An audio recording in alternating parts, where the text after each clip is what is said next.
10 years into the zombie apocalypse, you find a computer with a connection to the internet. You are surprised to find that all of the global news stations are reporting as though nothing is wrong, and there is no mention at all of zombies, or your country. Story 1. Hello? Is this thing working? I guess it is.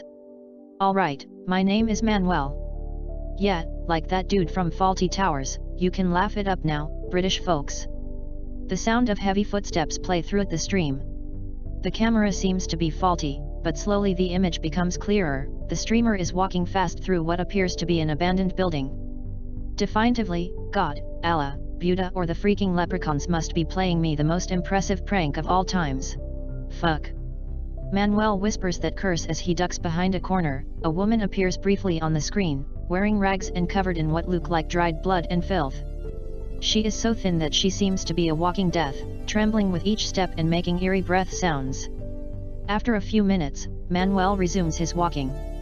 10 years ago, the first case of human rabid disease virus, or HARD-V, as we nicknamed it, appeared in my city. Some say it was a woman, some said it was actually a dog, or even freaking aliens. I don't care, to be honest. Facts goes that in less than 12 hours, half of the inhabitants of the city had been infected. The symptoms are, well, patient first get high fever, labored breath, and then falls unconscious. Next, he or she wakes up and tries to split your skull open to feast on your delicious brain. Quite a sight, isn't it? He stops again and produces an smartphone in front of the camera. He is checking Twitch's chat. Some viewers mention that the phone is an antique. What? You don't believe me? Oh well, worry not, you will.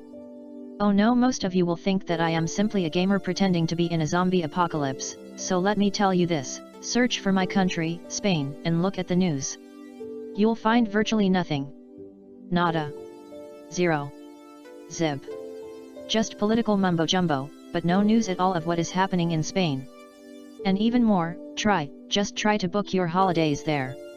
Every single hotel, flight, boat, or freaking Uber is filled to capacity. It is impossible to come here. And now try to search news related to Barcelona between December 2011 and June 2012. Please go, check it out, and then come back.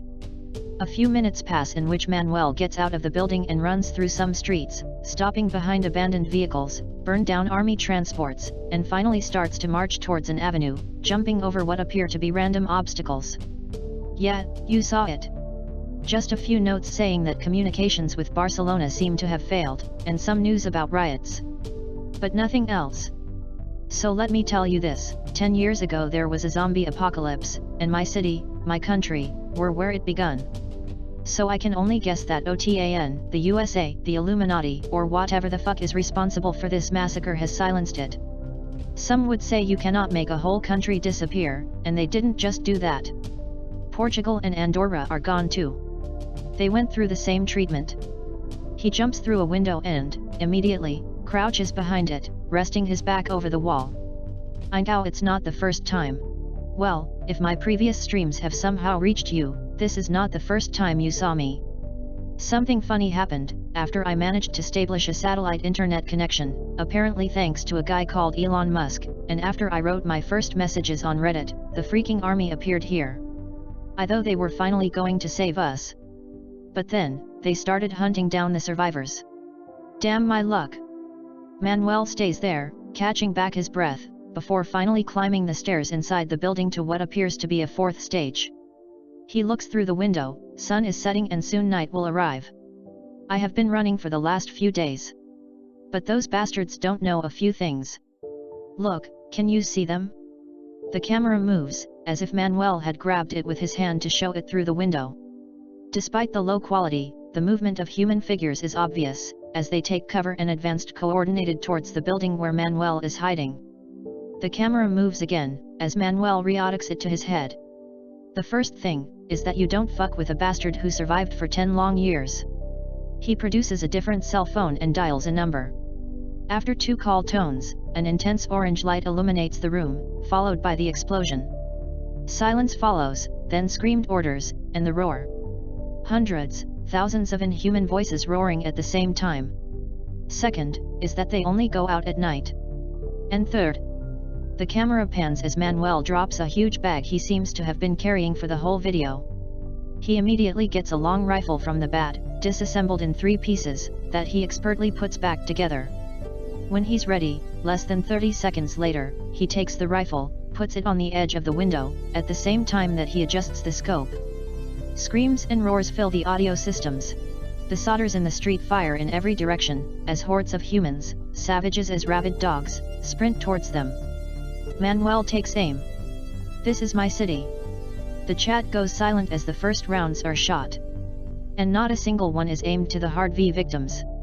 Story 2. "Doesn't look like firelight," Pete whispered, lowering the binoculars from his face. "Here, check it."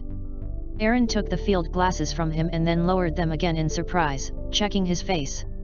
"That has to be a screen inside," she hissed. "How is that possible?" "I dunno," he shrugged. "Gimme your bow, I want your hands on your pistol for this one." "How long has it been since the last person?"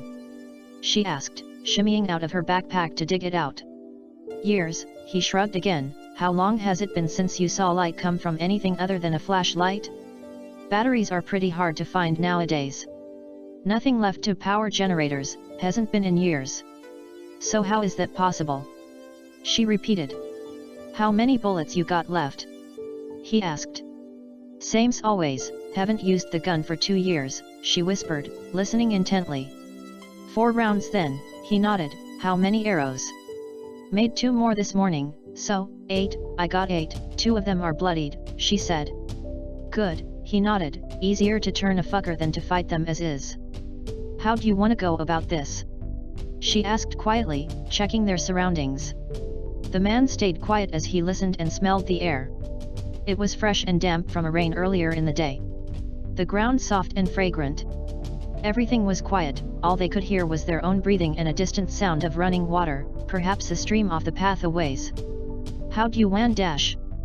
"I heard you, Aaron," he growled back. "Check the map again, are we really that close to the border?" "Yep, somewhere near the old reservation still in the park. Got Alberta across from us," she said. "We gotta be careful," he said darkly. "You remember what the borders were like?" "You been to one yet?" she asked. "Saw what Mexico was doing years back." "I was in San Diego when it started," he nodded. "They started building the fucking thing once Las Vegas got quarantined. Canada followed their example, and then we got pitched in the dark. We tried going past the wall but I gave it up after it killed my neighbor Tim. Started moving inland. I've never seen a border wall," she said. "How big did they get?" "You wanna reminisce about your teenage years or do you wanna see this house?" he asked impatiently. "Lead the way," she nodded. "No smoke," he said stepping lightly, crouched as they moved together. "Smell anything?" "Nope," she said. "Nothing." "Good string on this," he nodded appreciatively. "Fresh one this morning?" "Yep," she said. "Good," he whispered. "I'm keeping a bloodied one in there first. Don't fire unless you have to. Hand signals from here on out." Her silence confirmed the plan and he continued to lead them through the pines. The flickering light from within the cabin caused memories of his childhood to flood to him. Walking the neighborhoods back home, catching fragments of shows people watched inside. His chest ached and the feeling tightened his jaw. He was no longer who he was, not even a shadow of the boy remained. He was something else, as was his partner. Hardened by years of destroying creatures that terrorized and tore their country to pieces. They'd not seen another living soul outside themselves for years, expecting to find camps littering the Rockies. They found none. None filled with people as they'd hoped, just the evidence that there had been.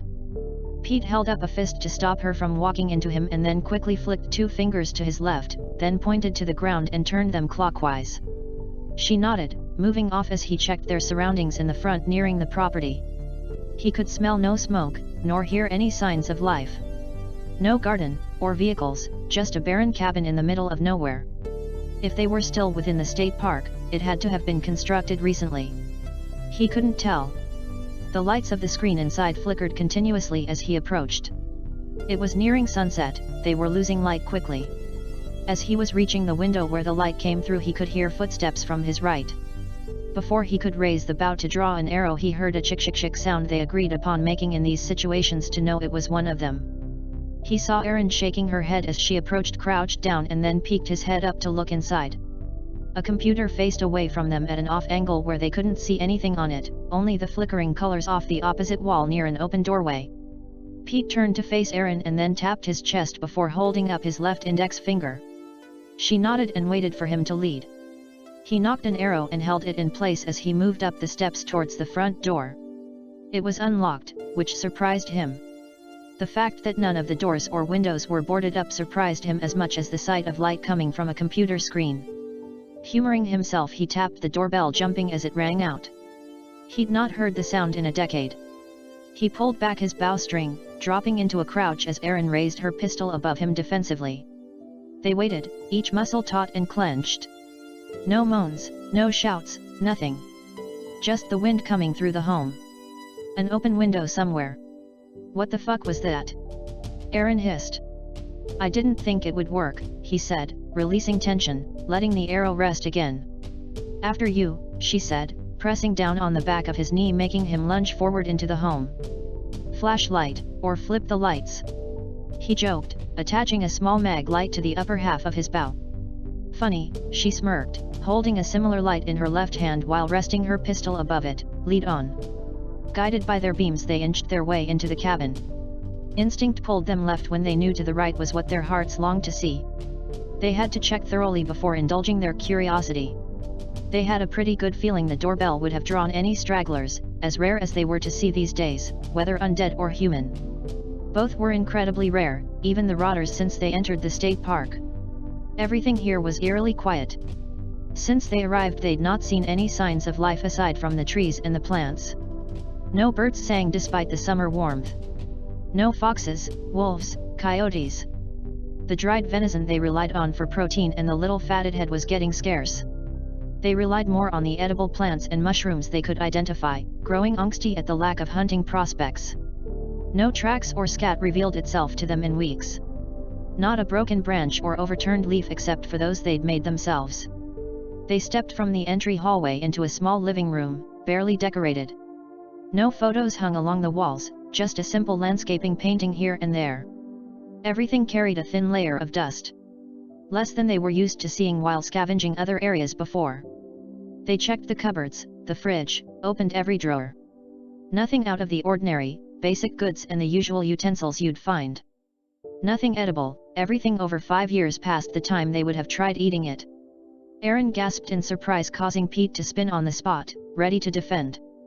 He sighed with a frown as she held up a jug of vinegar. He gave her a nod and a smirk as he turned away to move back the way they came. She set the plastic jug on the coffee table as she moved to follow, sure to grab it on their way out so they could pickle the things they couldn't eat before they spoiled. Their beams illuminated floating dust particles as they moved through, reminding Pete of apocalyptic video games he'd played before the fall of civilization. He smirked, thankful that the undead were less dangerous and slower than what were called clickers in the games he remembered as a boy.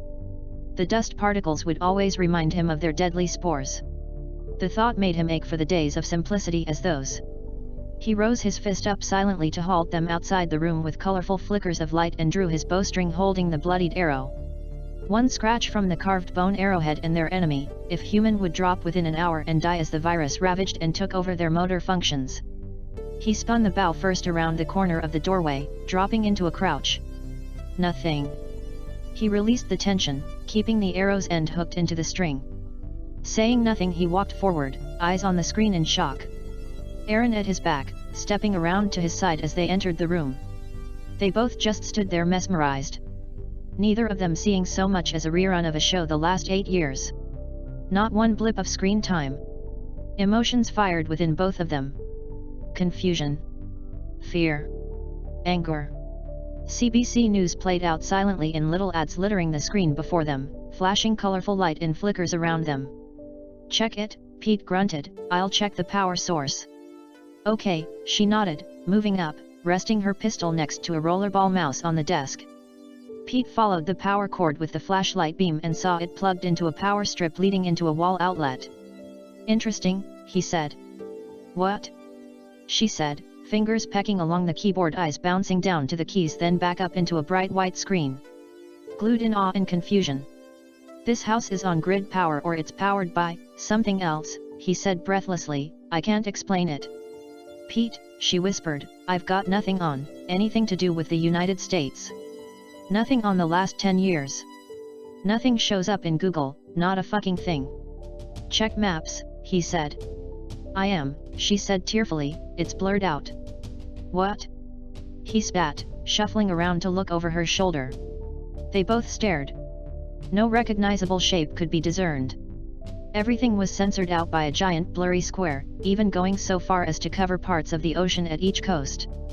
They zoomed out further and could see Alaska in clear view, but no recognizable names of cities, no AK. Everything was Russian. The AK replaced with KN for Katsnig. What the fuck, Pete whispered, what about the territories, fucking Hawaii? They're not blurry, but, no US identification, she said. I can see that, he snapped, what the fuck? Google them. I'm going, she said, her voice shaking as she held back her own rage. Hawaii, independent. Puerto Rico is now a part of the Dominican Republic. What the fuck is going on? The screen suddenly flickered, shifting from their tabs open to a blank gray screen. What did you do? Pete said, speaking louder than he'd intended to. Nothing. She said, raising her hands up in shock, I didn't do dash. Letters being typed began appearing across the top of the screen like a chat box they both used to use with friends in the world before. 4732, fingerprint scans read Pete Faber, Aaron Dosey. Virus undetected. Proceed to marked area for processing. Both of them stiffened as lights came on underneath the carpet they stood on. Green arrows led back the way they came, pulsing steadily. Processing, Pete said, confused, type something back. What do I say? She asked. Ask what the fuck processing means, he said impatiently, we're, what 10 miles or so from the border still? Okay, she nodded, typing.